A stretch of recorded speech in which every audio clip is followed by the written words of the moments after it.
think that there are no plans at the moment, that it's just policy?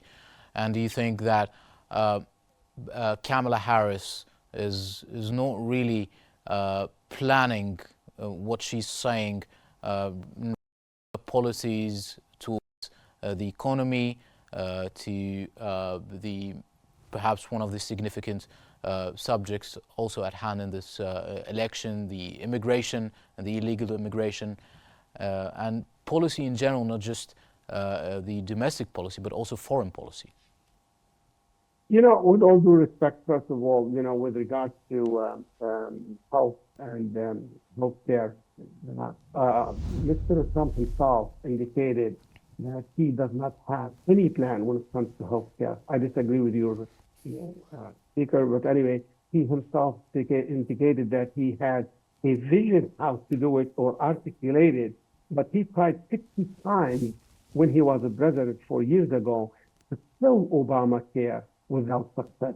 So he does not have any plan whatsoever. Well, to be honest, Mr. Maher, I haven't heard Kamala Harris also talk about a specific plan. Yes, she does. Yes, she does. She want to, that she will continue with Obama. Number one. Number two, she want to add benefits to that, meaning, expanded it to include vision and to include other services.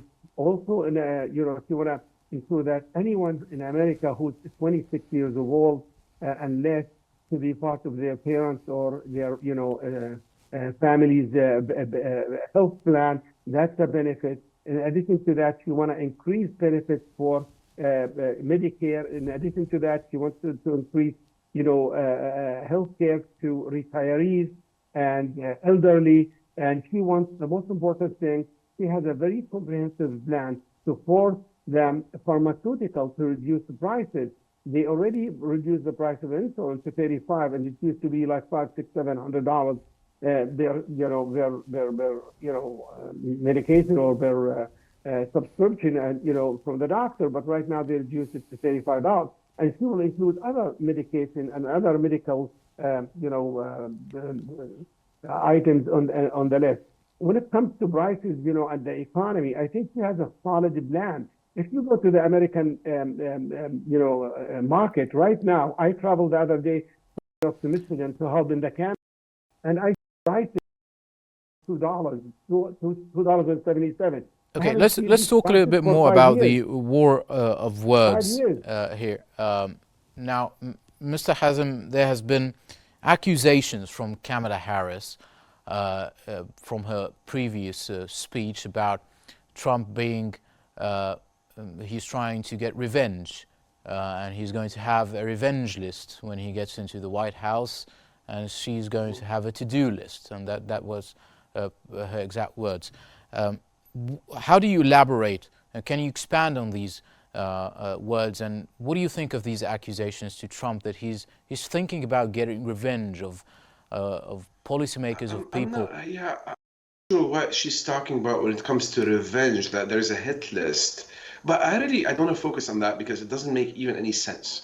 We're in the United States. We're not, in some banana republic where you can go and take revenge against people. We have a system. We have a judicial system. We have a legislative system. We have eyes on you, especially if you're the president of the United States. Well, that's the point here. That's the point here, isn't it, Mr. Hazem? Because Kamala Harris is saying that Trump is threatening all this. Yeah, no. Trump, first of all, Trump was president before. Trump is not unknown. And we heard the same rhetoric back in 2016. And look, the republic stands. We still have our democracy. We still have our systems. Trump is a single person. Even the president with his executive power cannot dismantle the system the way the Democrats would like you to believe. But I want to focus on her to-do list because she's talking about her future to-do list. While she's failing on her current to-do list, she's the incumbent vice president. The failure, you cannot just export the failure of this White House into a future administration that the same people who failed today will continue to run. She doesn't have a new team. She doesn't have a different approach. She doesn't have any of that. She'd like you to believe that.